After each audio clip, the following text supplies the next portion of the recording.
আজকে আমরা আবার জীবন বিজ্ঞানের যে তোমাদের প্রথম অধ্যায় মানুষের খাদ্য সেই অধ্যায়ের আরও কিছু নতুন নতুন জিনিস নিয়ে আলোচনা করব।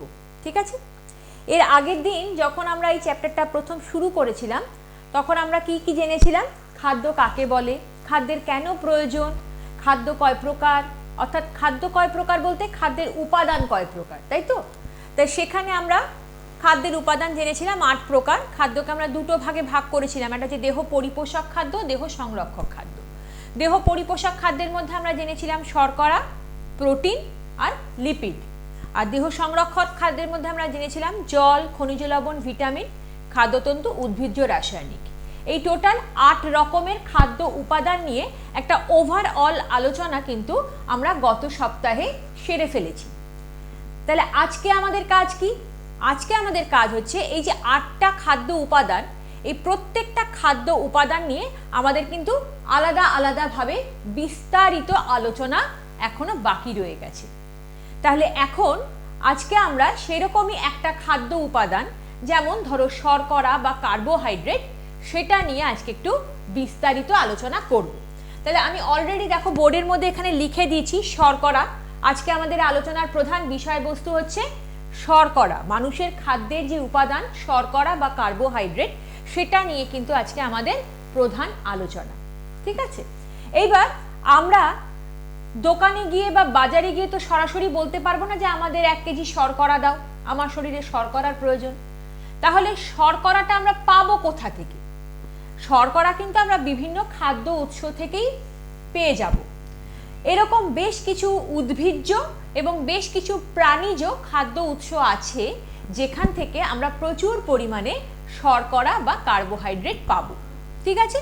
তাহলে এই শর্করা বা কার্বোহাইড্রেটের যে উদ্ভিজ্জ বা প্রাণীজ উৎসগুলো আছে সেইগুলো নিয়ে আমি আমার প্রথম আলোচনাটা শুরু করছি। তাহলে উদ্ভিজ্জ উৎসের মধ্যে কি কি আছে? শর্করার যদি আমি উদ্ভিজ্জ উৎস লিখতে চাই, উদ্ভিজ্জ উৎস, হ্যাঁ, তাহলে শর্করার উদ্ভিজ্জ উৎস কি কি আছে? শর্করার উদ্ভিজ্জ উৎস হচ্ছে ধান, আলু, ঠিক আছে, খেজুর, আখ, ঠিক আছে, এইগুলো হচ্ছে সমস্ত আমাদের কি হবে সব শর্করার উদ্ভিজ্জ উৎস। এর বাইরে আরো আছে, তুমি এখানে ধানের পরে গমও লিখতে পারতে, গমও কিন্তু উদ্ভিজ্জ উৎস। ঠিক আছে? তাহলে এইগুলো হচ্ছে শর্করা বা কার্বোহাইড্রেটের উদ্ভিজ্জ উৎস। ঠিক একইভাবে কিছু প্রাণীজ উৎসও আছে। প্রাণীজ উৎস মানে যে খাবারগুলো আমরা বিভিন্ন প্রাণী দেহ থেকে লাভ করি।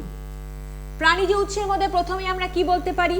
যেমন ধরো দুধ, তারপরে ধরো মধু, তারপরে ধরো মেটে, এই সমস্ত খাবারগুলো থেকে আমরা শর্করা পেয়ে যাব। ঠিক আছে? শর্করা বা কার্বোহাইড্রেট পেয়ে যাব।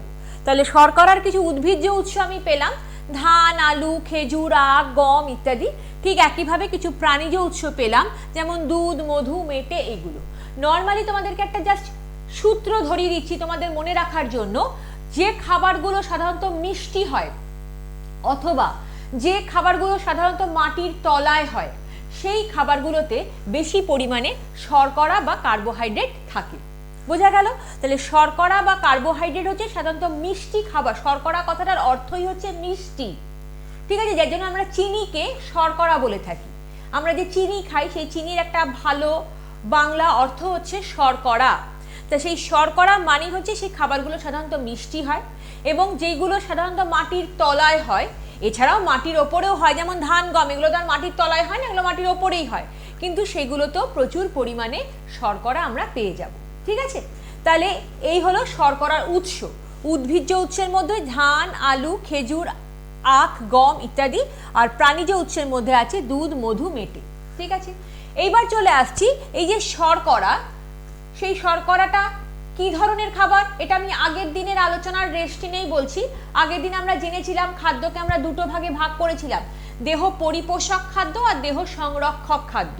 দেহ পরিপোষক খাদ্য হচ্ছে সেই সমস্ত খাদ্য যেখান থেকে আমরা শক্তি পাই, আর এই শর্করা হচ্ছে সেই রকমই একটা দেহ পরিপোষক খাদ্য যেখান থেকে আমরা প্রচুর পরিমাণে শক্তি সংগ্রহ করে নিতে পারবো। তাহলে দেহের শক্তির প্রয়োজনে আমরা প্রচুর পরিমাণে শর্করা কিন্তু গ্রহণ করে থাকি আমাদের দৈনন্দিন খাদ্য খাবারের মধ্য দিয়ে। ক্লিয়ার? বেশ, এইবার চলে আসছে এই শর্করা কত প্রকার। তাহলে এইটুকু তোমরা মোটামুটি দেখে নিয়েছো, একটা স্ক্রিনশট নিয়ে নিতে পারো। তাহলে শর্করার উৎস, উদ্ভিজ্জ উৎস আর প্রাণীজ উৎস, এর একটা তোমরা স্ক্রিনশট নিয়ে নাও, বা যদি কেউ খাতায় লিখে নিতে চাও তারা খাতায় লিখে নিতে পারো। উদ্ভিজ্জ উৎসের মধ্যে আছে ধান, আলু, তোমার খেজুর, আখ, গম, আর প্রাণীজ উৎসের মধ্যে আছে দুধ, মেটে, মধু। এছাড়াও আরো অনেক উৎস আছে, তোমাদের জানা থাকলে তোমরা সেইগুলোর নামও লিখতে পারো। বেশ, এবার তাহলে আমি শর্করার শ্রেণী বিভাগটা একটু বলে দিই। ঠিক আছে, শর্করা কত প্রকার। উঁচু ক্লাসে উঠলে দেখবে শর্করার অনেক ভাগ রয়েছে।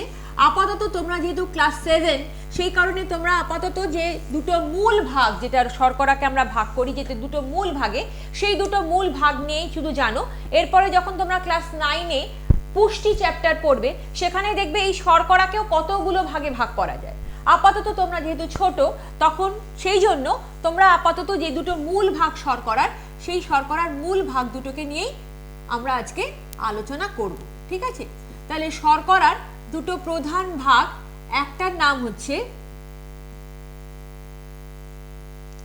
গ্লুকোজ, আরেকটার নাম হচ্ছে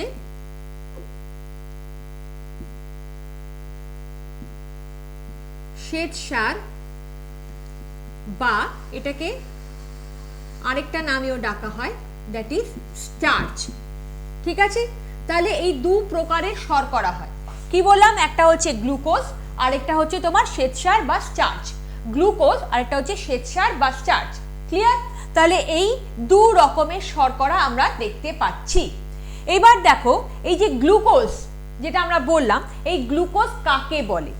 গ্লুকোজ কাকে বলে? আমরা কি দোকান থেকে গ্লুকোজ, এখন যদিও গ্লুকন ডি কিনতে পাওয়া যায় দোকানে, তাই না, একদম র গ্লুকোজ যেটাকে আমরা বলছি, কিন্তু যেটা ব্যাপার হচ্ছে সেটা হচ্ছে গ্লুকোজ কিন্তু আমরা বিভিন্ন শর্করার জাতীয় যে খাবারগুলো খাই তার মধ্য দিয়েই গ্রহণ করে নিই।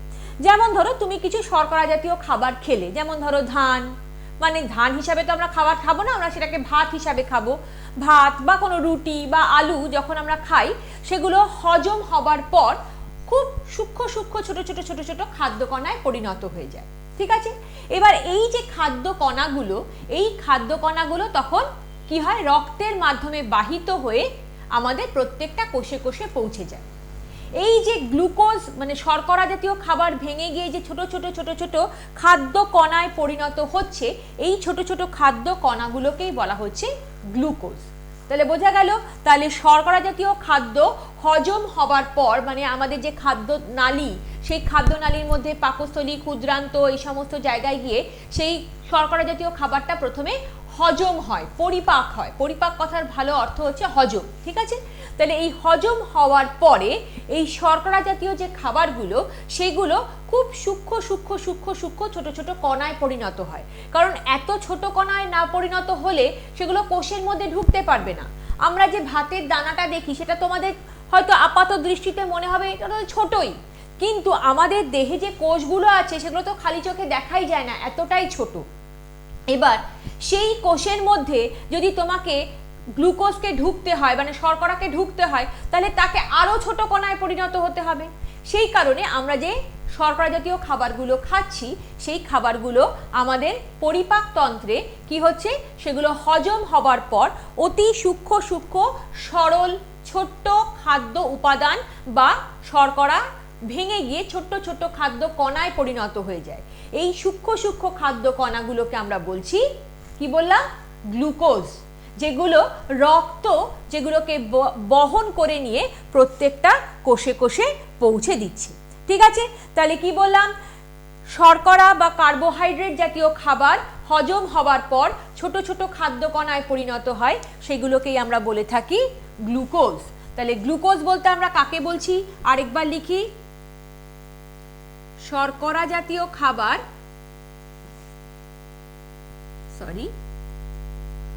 শর্করা হজম হওয়ার পর যে ছোট ছোট খাদ্য কণায়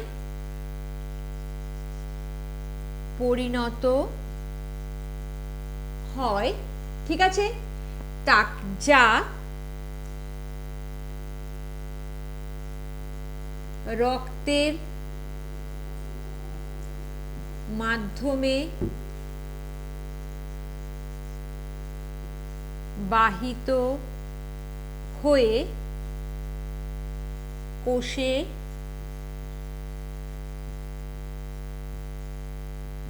পৌঁছায় তাকে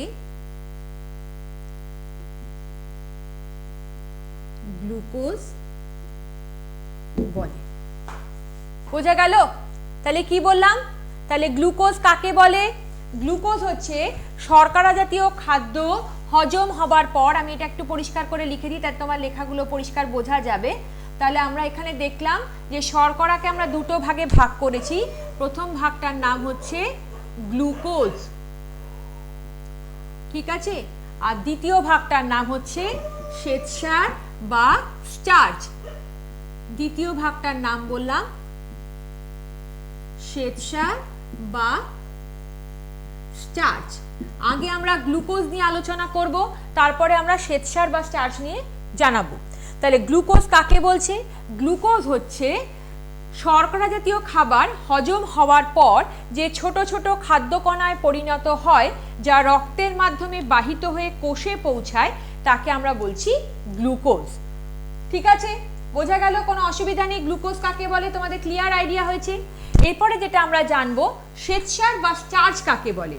অনেকগুলো গ্লুকোজ অণু পরপর যুক্ত হয়ে তৈরি হয় শ্বেতসার। তাহলে শ্বেতসার মানে শ্বেতসার অণুটা অপেক্ষাকৃত গ্লুকোজের থেকে একটু বড়, তাই তো? তাহলে কাকে বলছে? অনেকগুলি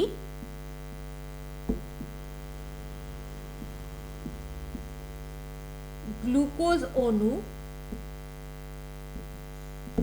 ঠিক আছে, অনেকগুলি গ্লুকোজ অণু জুড়ে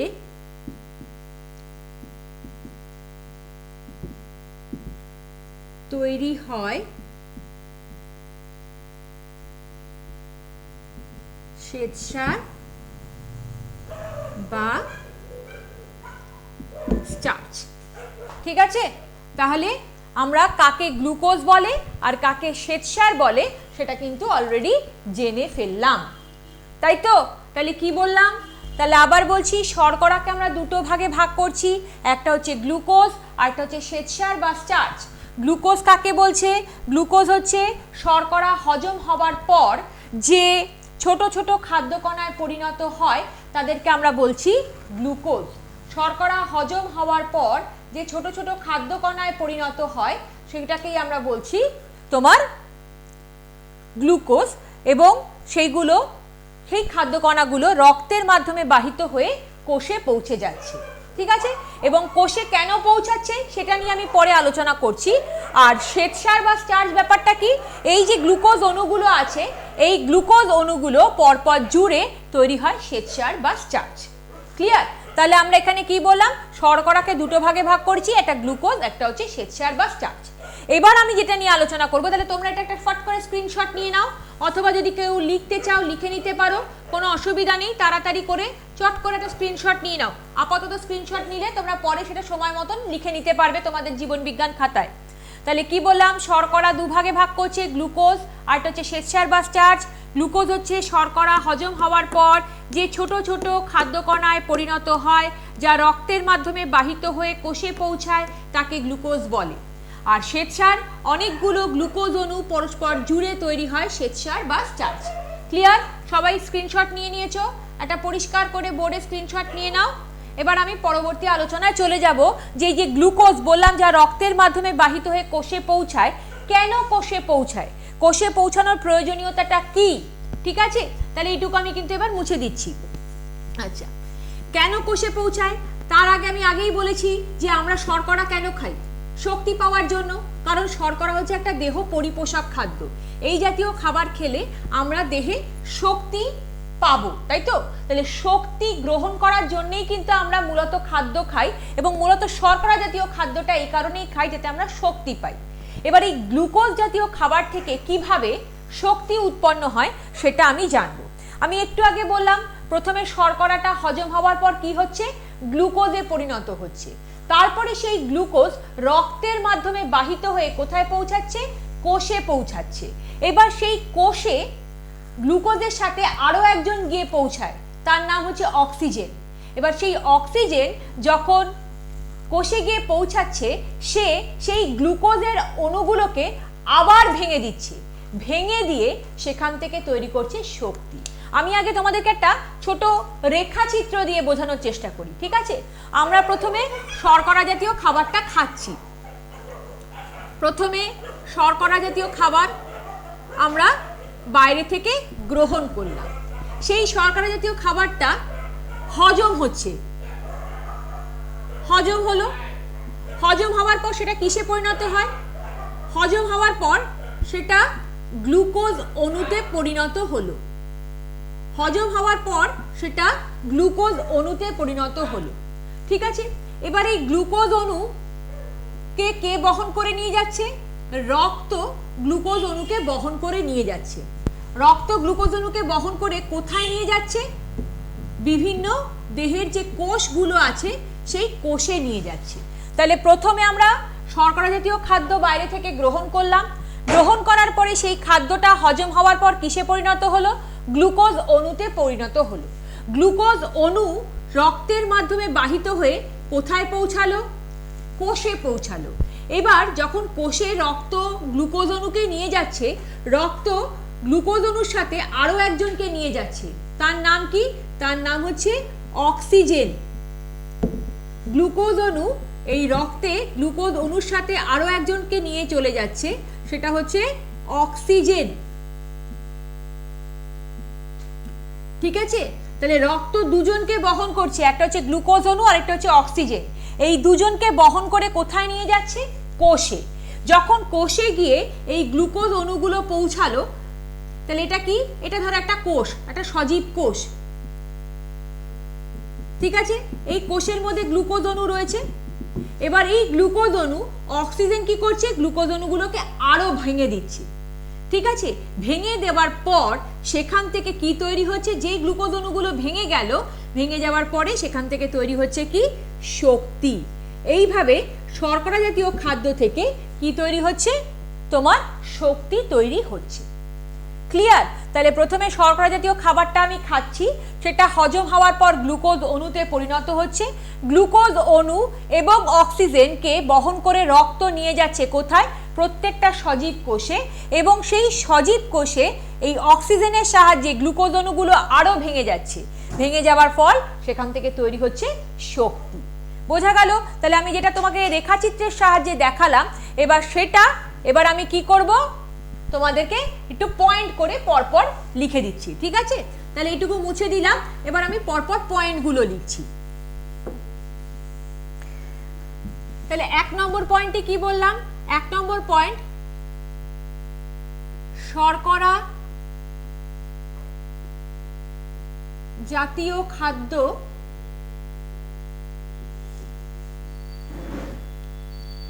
হজম হওয়ার পর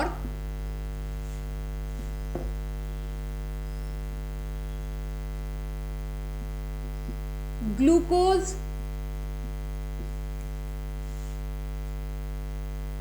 অণুতে পরিণত হয়। হলো, এটা ফার্স্ট পয়েন্ট। সেকেন্ড পয়েন্টে কি হলো? রক্ত গ্লুকোজ অণুকে এবং অক্সিজেনকে বহন করে সজীব কোষে নিয়ে পৌঁছায়। রক্তের মাধ্যমে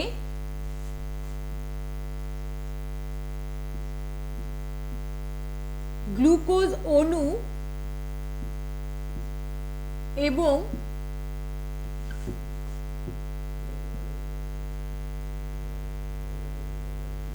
অক্সিজেন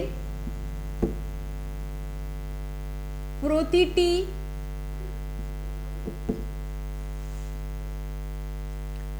সজীব কোষে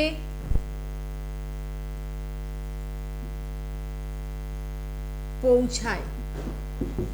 ঠিক আছে, তাহলে শর্করা জাতীয় খাদ্য হজম হওয়ার পর গ্লুকোজ অণুতে পরিণত হয়, রক্তের মাধ্যমে গ্লুকোজ অণু এবং অক্সিজেন প্রতিটি সজীব কোষে পৌঁছায়। 3 নম্বর, সজীব কোষে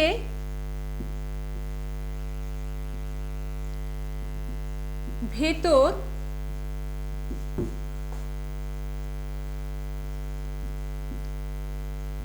গ্লুকোজ অণু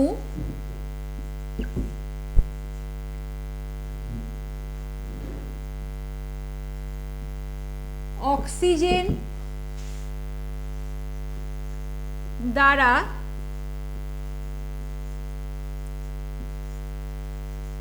ভেঙে গিয়ে শক্তি উৎপন্ন করে। হলো, তাহলে কিভাবে শর্করা জাতীয় খাদ্য থেকে শক্তি তৈরি হচ্ছে তোমরা বুঝতে পেরেছো। শর্করা জাতীয় খাদ্য হজম হওয়ার পর গ্লুকোজ অণুতে পরিণত হয়, রক্তের মাধ্যমে গ্লুকোজ অণু আর অক্সিজেন প্রত্যেকটা সজীব কোষে পৌঁছায়, সজীব কোষের ভেতরে গ্লুকোজ অণু অক্সিজেন দ্বারা ভেঙে গিয়ে শক্তি উৎপন্ন করে। ছোট করে তাড়াতাড়ি একটা স্ক্রিনশট নিয়ে নাও, তারপরে সময় মতন সুযোগ মতন তোমরা তোমাদের এই পয়েন্টসগুলো খাতায় লিখে ফেলবে। এটা কিন্তু পরীক্ষার জন্য খুব ইম্পর্টেন্ট কোশ্চেন যে শর্করা জাতীয় খাদ্য থেকে কিভাবে শক্তি তৈরি হয়। ঠিক আছে, তাহলে কি বললাম, শর্করা জাতীয় খাদ্য হজম হওয়ার পর গ্লুকোজ অণুতে পরিণত হয়, রক্তের মাধ্যমে গ্লুকোজ অণু এবং অক্সিজেন প্রতিটা সজীব কোষে পৌঁছায়, সজীব কোষের ভেতরে গ্লুকোজ অণু অক্সিজেন দ্বারা ভেঙে গিয়ে শক্তি উৎপন্ন করে। এইভাবে কিভাবে শর্করা থেকে শক্তি তৈরি হয় তার বর্ণনাটা আমি এখানে দিয়ে দিলাম। ক্লিয়ার? বেশ, এইবার ধরো আমি কি বললাম, রক্তের মাধ্যমে গ্লুকোজ অণু অক্সিজেন এবং অক্সিজেন সজীব কোষে পৌঁছায়। আমি এটা সবাই স্ক্রিনশট নিয়ে নিয়েছো? তাহলে আমি এবার পরের আলোচনাটায় যাব। আশা করি সবাই স্ক্রিনশট নিয়ে নিলে। ঠিক আছে, এবার তাহলে আমি প্রথম পয়েন্টটা থার্ড পয়েন্টটা মুছে দিয়ে শুধু সেকেন্ড পয়েন্টটা রাখবো এবং সেখান থেকে আমি পরবর্তী আলোচনায় শিফট করব। তাহলে আমি এটা মুছে দিলাম, তোমরা প্রত্যেকে আশা করি স্ক্রিনশট এর মধ্যে নিয়ে নিয়েছো। বেশ, তাহলে আমি এখানে থার্ড পয়েন্টটা মুছে দিলাম আর ফার্স্ট পয়েন্টটা মুছে দিয়ে আমার পরবর্তী আলোচনাটার কন্টিনিউয়েশনটা এখান থেকেই নিয়ে যাব। এখানে আমি কি বলেছি, রক্তের মাধ্যমে গ্লুকোজ অণু এবং অক্সিজেন প্রত্যেকটা সজীব কোষে পৌঁছায়। বেশ, আমি এখানে অক্সিজেন কথাটাও মুছে দিলাম, শুধু গ্লুকোজ অণু নিয়েই আলোচনা করছি। রক্তের মাধ্যমে কি হলো, গ্লুকোজ অণু প্রতিটি সজীব কোষে পৌঁছায়, রক্তের মাধ্যমে গ্লুকোজ অণু সজীব কোষে পৌঁছায়। বেশ, এবার ধরো কোনো কারণে, কোনো বিশেষ কারণবশত রক্ত থেকে গ্লুকোজ অণুগুলো কোষে পৌঁছাতে পারলো না, তাহলে সেক্ষেত্রে কি সমস্যা তৈরি হবে? তার মানে কি, খাবার হজম হচ্ছে, গ্লুকোজ অণুতে পরিণত হচ্ছে, গ্লুকোজ অণু রক্ত বহন করে নিয়ে যাচ্ছে, কিন্তু কোনোভাবে সেটা কোষে ঢুকতে পারছে না, তাহলে গ্লুকোজ অণুগুলো কোথায় জমে যাবে? রক্তের মধ্যেই জমে যাবে। তাই তো, তুমি গ্লুকোজ জাতীয় খাবার খেয়ে যাচ্ছ, সেটা হজম হচ্ছে, হজম হওয়ার পরে রক্ত সেটাকে বহন করে কোষে নিয়ে যাওয়ার চেষ্টা করছে, কিন্তু যখন কোষের কাছে যাচ্ছে তখন কোষের দরজা খুলছে না, অর্থাৎ গ্লুকোজ অণুগুলো রক্ত থেকে কোষের ভেতরে প্রবেশ করতে পারছে না। তাহলে সেক্ষেত্রে গ্লুকোজ অণুগুলো কোথায় থাকবে? রক্তের মধ্যেই থেকে যাবে। এইভাবে ক্রমাগত যদি রক্তের মধ্যে গ্লুকোজ অণু জমে যেতে থাকে তাহলে রক্তে গ্লুকোজের মাত্রা বেড়ে যাবে, এবং এই যে গ্লুকোজের মাত্রা বেড়ে গেলে বিভিন্ন সমস্যা তৈরি হয়। মূলত হৃৎপিণ্ড, বৃক্ক, চোখ, পা এই সমস্ত অঙ্গগুলো আস্তে আস্তে বিকল হতে শুরু করে, এরা ঠিকঠাক কাজ করতে পারে না। কখন? যখন রক্তে গ্লুকোজের মাত্রা বেড়ে যায়। এই বিশেষ অবস্থাটাকে আমরা বলে থাকি ডায়াবেটিস বা মধুমেহ রোগ। আজকাল মোটামুটি প্রত্যেক ঘরেই দেখবে একজন কি দুজনের ডায়াবেটিস বা অনেকেরই দেখবে বাড়ি শুদ্ধ সবারই হয়তো ডায়াবেটিস রোগের সমস্যায় তারা ভুগছে। সমস্যাটা কি? সমস্যাটা হচ্ছে রক্তের মধ্যে গ্লুকোজের মাত্রা বেড়ে যাওয়া। আমাদের যে এই অনিয়ন্ত্রিত খাদ্য অভ্যাস, যখন যেটা পাচ্ছি খাচ্ছি, বিশেষ করে বিভিন্ন ধরনের কার্বোহাইড্রেট জাতীয় খাবার খাচ্ছি, প্রচুর পরিমাণে মিষ্টি খাচ্ছি, সেটা চা দিয়ে হোক বা এমনি ডাইরেক্ট সুগার হোক বা যেভাবেই হোক, আমরা প্রচুর পরিমাণে শর্করা জাতীয় খাবার ইনটেক করে নিচ্ছি, মানে খেয়ে নিচ্ছি। এর ফলে কি হচ্ছে, কোষের যতটা প্রয়োজন তার থেকে বেশি পরিমাণে শর্করা আমরা যখন খেয়ে নিচ্ছি, তখন কোষ বলছে আমি আর শর্করা নিতে পারছি না। তখন ওই অতিরিক্ত শর্করাটা কোষে প্রবেশ করতে না পারায় সে রক্তের মধ্যেই থেকে যাচ্ছে। এইভাবে ক্রমাগত রক্তের মধ্যে কি হচ্ছে, শর্করার মাত্রা বেড়ে যাচ্ছে। শর্করার মাত্রা বেড়ে যাওয়ার ফলে হৃৎপিণ্ড, বৃক্ক, চোখ, পা এই সমস্ত বিভিন্ন অঙ্গে রোগের সৃষ্টি হচ্ছে, অর্থাৎ এই অঙ্গগুলো আস্তে আস্তে কাজ করা বন্ধ করে দিচ্ছে। এই বিশেষ রোগগ্রস্ত অবস্থাটাকে আমরা বলে থাকি ডায়াবেটিস বা মধুমেহ রোগ। ঠিক আছে, অর্থাৎ এক কথায় যেটা বলতে গেলে রক্তে গ্লুকোজের মাত্রা বেড়ে যাওয়াকে বলা হয়ে থাকে ডায়াবেটিস বা মধুমেহ রোগ। ক্লিয়ার? তাহলে এখানে যেটা বললাম, রক্তের মাধ্যমে গ্লুকোজ অণু সজীব কোষে পৌঁছে যায়। এবার কোনো কারণে যদি রক্তের মাধ্যমে গ্লুকোজ অণু পৌঁছাতে না পারে, তাহলে সেক্ষেত্রে কি হবে, ডায়াবেটিস রোগের সম্ভাবনা হবে। তাহলে আমি ডায়াবেটিস বা মধুমেহ কথাটা কাকে বলে সেটার একটু তোমাদেরকে বোর্ডে লিখে দিচ্ছি। ঠিক আছে, রোগটার নাম হচ্ছে ডায়াবেটিস বা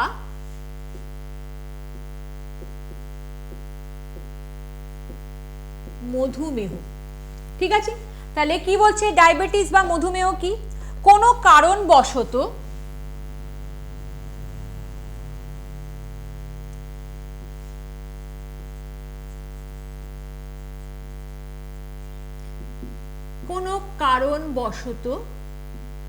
কোন কারণ, হয়তো অতিরিক্ত পরিমাণে শর্করা খাচ্ছ, যতটা প্রয়োজন নেই তার থেকে বেশি খেয়ে নিচ্ছ, বা হয়তো তোমার কোষ ঠিকঠাক কাজ করতে পারছে না, আরো অনেক কারণ আছে কোষে ডায়াবেটিস মানে সুগার বা শর্করা ঢোকার কারণগুলো আরো অনেক আছে, সেগুলো উঁচু ক্লাসে উঠলে আপাতত পড়বে।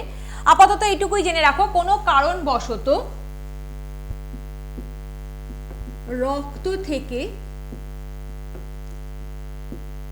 কোষে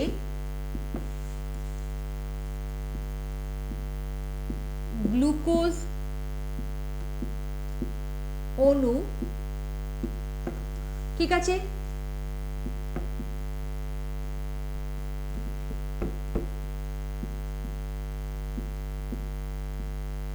প্রবেশ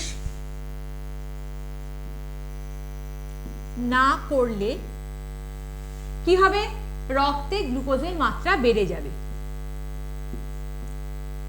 রক্তে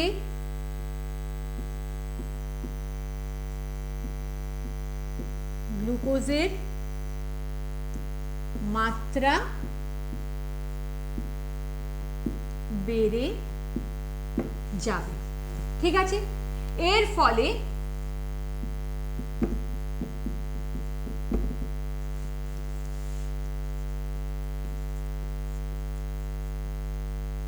হৃৎপিণ্ড,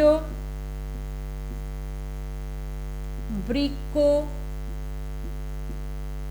চোখ, পা প্রভৃতি অঙ্গে নানা সমস্যার সৃষ্টি হবে। ঠিক আছে, এই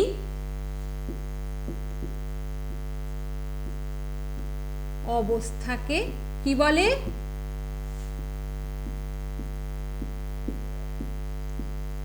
ডায়াবেটিস বা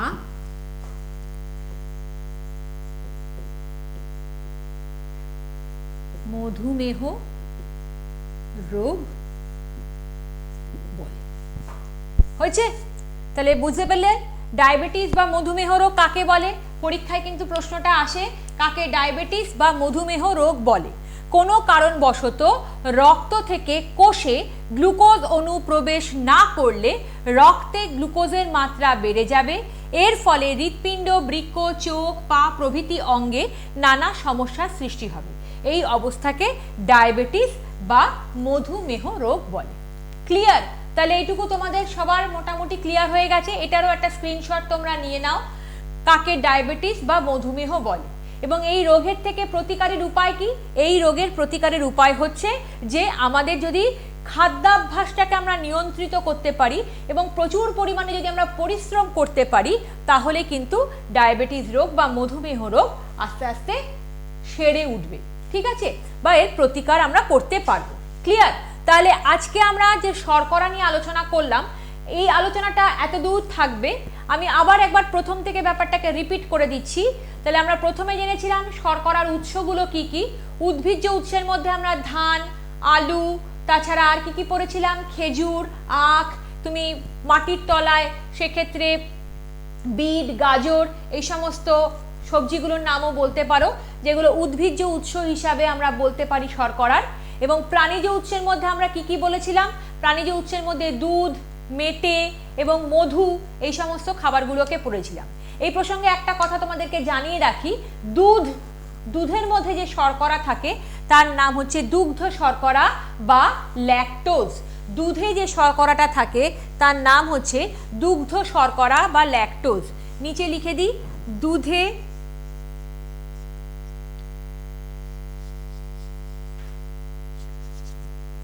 যে শর্করাটা থাকে তার নাম কোথায় লিখবো? এখানেই লিখি, দুধে উপস্থিত শর্করা। কি নাম? তার নাম হচ্ছে ল্যাকটোজ বা একে দুগ্ধ শর্করাও বলা হয়ে থাকে। এটা অনেক সময় শর্ট কোশ্চেন হিসাবে আসে। দুধে উপস্থিত শর্করাটার নাম লেখো। দুধে উপস্থিত শর্করাটার নাম হচ্ছে দুগ্ধ শর্করা বা ল্যাকটোজ। দুধে উপস্থিত শর্করার নাম হচ্ছে দুগ্ধ শর্করা বা ল্যাকটোজ। তাহলে উদ্ভিজ্জ উৎসের মধ্যে কি কি পড়েছিলাম? ধান, আলু, আখ, খেজুর, বিট, গাজর, এগুলো। আর প্রাণীজ উৎসের মধ্যে পড়লাম দুধ, মধু, মেটে, এই সমস্তগুলো হচ্ছে শর্করার উদ্ভিজ্জ এবং প্রাণীজ উৎস।